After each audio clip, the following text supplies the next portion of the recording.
สีสีสิติปพรบวรเวนวิเศษอติเลกเตโชใจยตุปวังใจยมังคลาใจย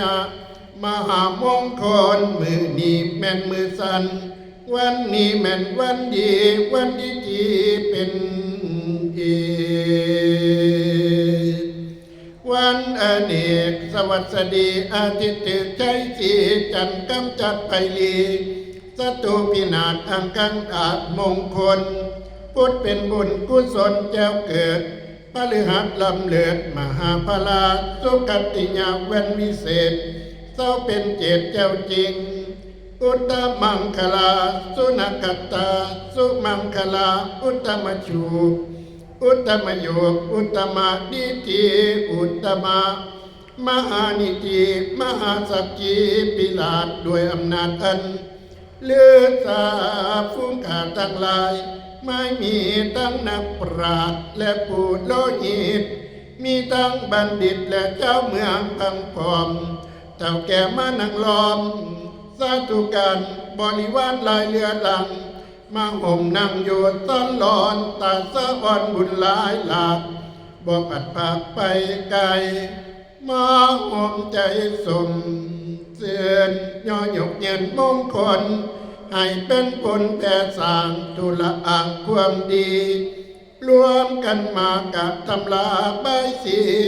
เพื่อให้เป็นมังคลดีอันวิเศษประลุเหตุแห่งพิธี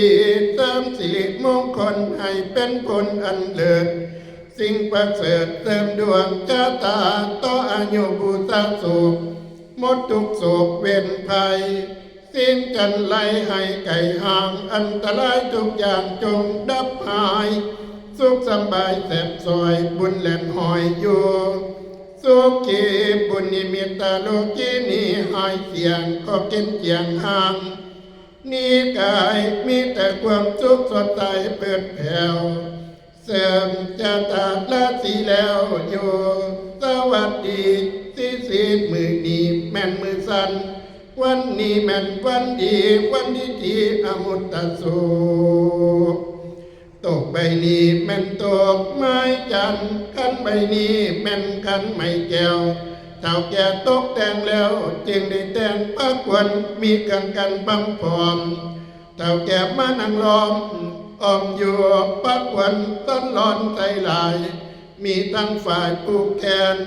มีทั้งแว่นใจก่อยปัดหน่อยซอยตั้งหวานอาหารหลายเรือหลากสัพพะภาพร้อมทุกสิ่งทุกอัน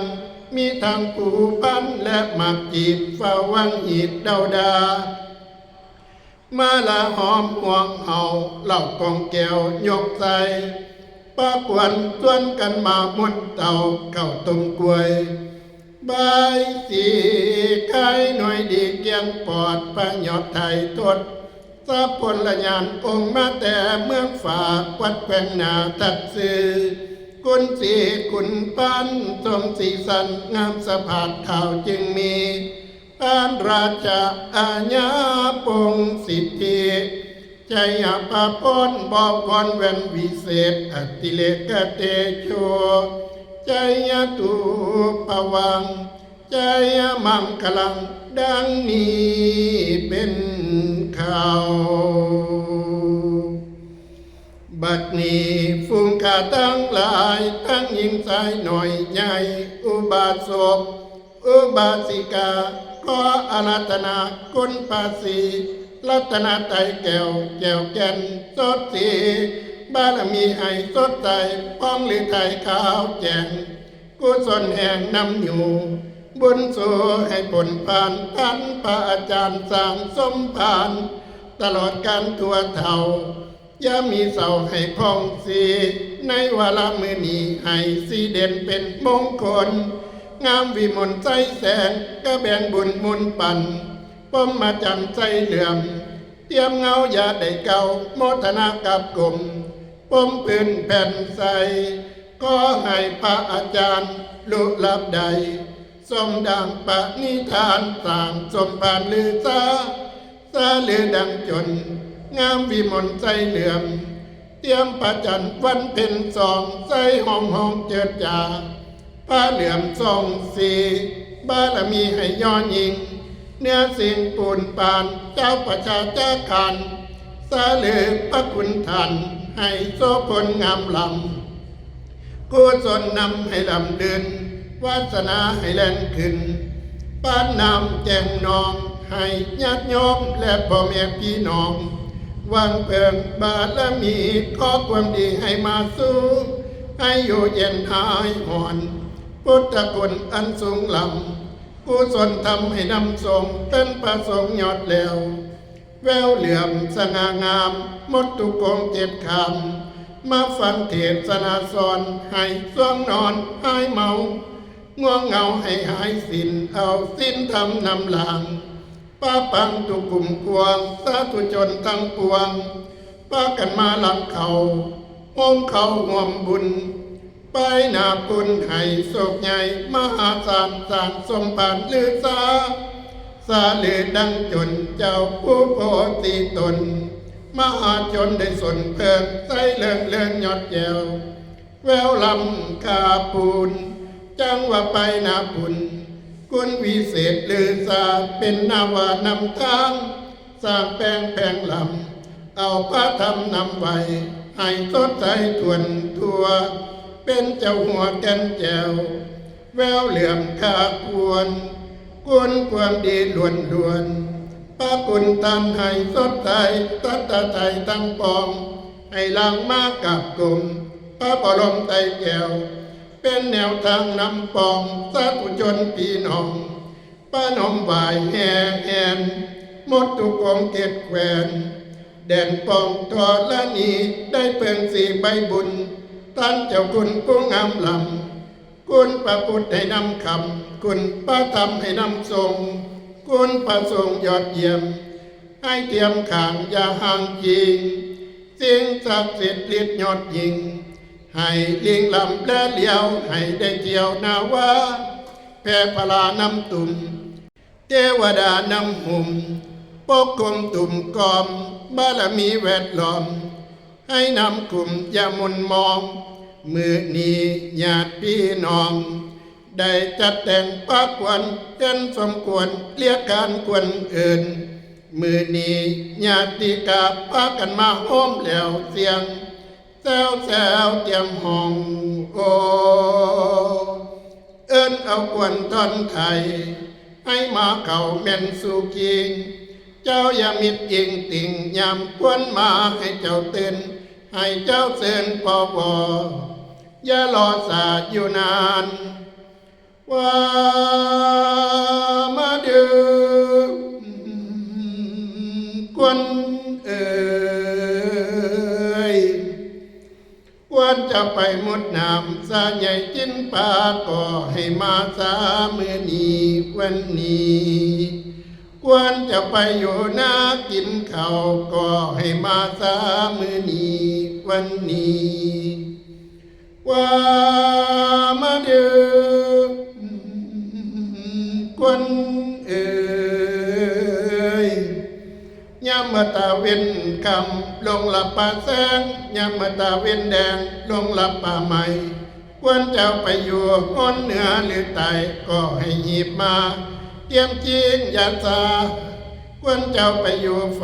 ากแดนไกลก็ให้มาสามือนี้วันนี้ว่ามาเดือกวนเอ๋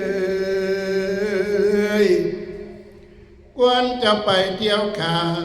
แปลว่าทั้งสิ้นมีเต้าผู้ดีฝ่ายไตใต้เลือให้แล่นมาควรจะไปสมสู่ทักผู้เวียงฝ่ายย่อนอย่าไปนอนอยู่ข้างตั้งคุณให้ด่วนมาควรจะไปสมสอนนอนภายป่าใหม่ใหญ่ควรจะไปเที่ยวเล่น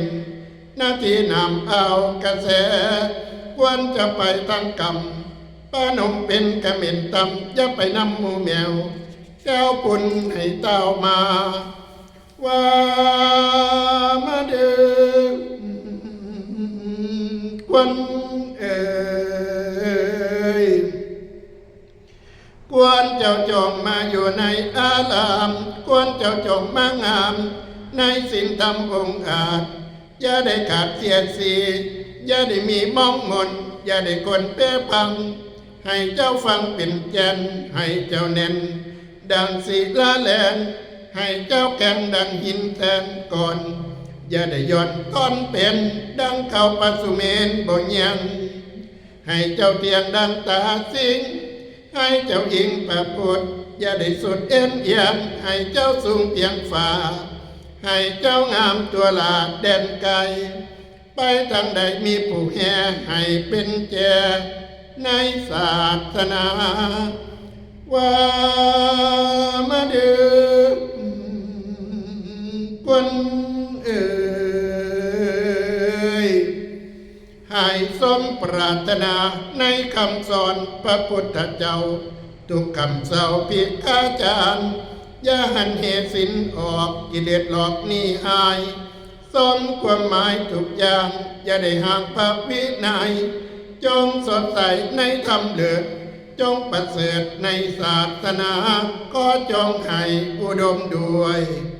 จะตุลปิตาพ้นใจทั้งสี่ประการคืออายุวันนาสุขะพละอโลกาอันตวนหาปฏิปันอันตวนหกอธิปไตยอันตวนเจ็ดจงเสด็จลงมาหลักษายังคันธะสันดานแห่งเจ้าตัดต่อเท่าเข้าสู่พระนิพพานทุกตนทุกตนทุกองค์ทุกองค์ก็ขอเถิดสัพพพุทธานุภาเวนะสัพพธรรมานุภาเวนะสัพพสังฆานุภาเวนะสัพพโสธีภวันตุเตสีสีสิทธิชัยพิลมพมมะสวัสดีไม่ตีชัยโชคฝูงขาทั้งหลายขออัญเชิญเทพพยดาเจ้าเท้าจตุโลกบาลทั้งสี่กับทั้งกุฎนาอยู่ฝากฝ่าภายบนเจ้าจงพาลีพ้นขึ้นสู่เมืองฟ้าอวยนาขึ้นสู่เมืองสวรรค์กับทั้งสักกุตนวิเศษภาวนาเจ้าจงเสด็จออกหนีไปแล้วขอให้ฝูงขาทั้งหลายมีโชคชัยชนะผ่าแผ่ผจญมารฝูงขาทั้งหลายจึงได้อาราธนาเทพพยดาเจ้าทุกหมู่เข้าสู่ฟังธรรมจำศีลบ่ประมาทอันหนึ่งฝูงขาทั้งหลายได้ปรารถนาต่างกันบางพองปรารถนาให้หายโรคข้าพยาธิบางพองปรารถนาได้อาราธนาศีลยอดยิ่งหูแจ้งสิ่งของท่านจงเสด็จย่านขึ้นสู่เมืองฟ้าอวยนาขึ้นสู่เมืองสวรรค์ทุกตนทุกตนทุกองค์ทุกองค์ก็ขาดเทือน